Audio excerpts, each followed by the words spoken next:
Good morning বন্ধুরা। আজকে এই একটি জবা ফুটেছে, ভায়োলেট কালারের থোকা জবা। আর সাথে এই জবা, যেটা কিনা প্রত্যেক দিন কিন্তু দুটো তিনটে করে ফুটছে।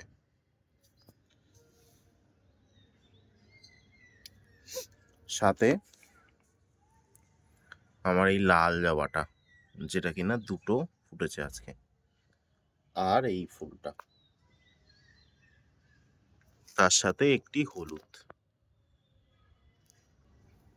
সাথে এই হোয়াইট পিওনির কুড়িটি দেখো তোমরা, কত বড় আর কত সুন্দর লাগছে। পদ্ম পাতায় যখন বৃষ্টির জল পড়ে থাকে, দেখতে কিন্তু খুবই অসাধারণ লাগে।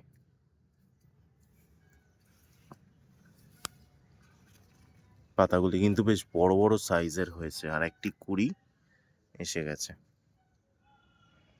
আর তার সাথে এই বুদ্ধজুই, যা কিনা পাতার থেকেও মানে ফুল বেশি, পাতা কম ফুল বেশি। বুদ্ধজুই তোমরা কিন্তু লাগাতেই পারো বাগানে একটা। তো আজকে এ পর্যন্তই, দেখা হচ্ছে নতুন কোনো ভিডিওতে। টাটা।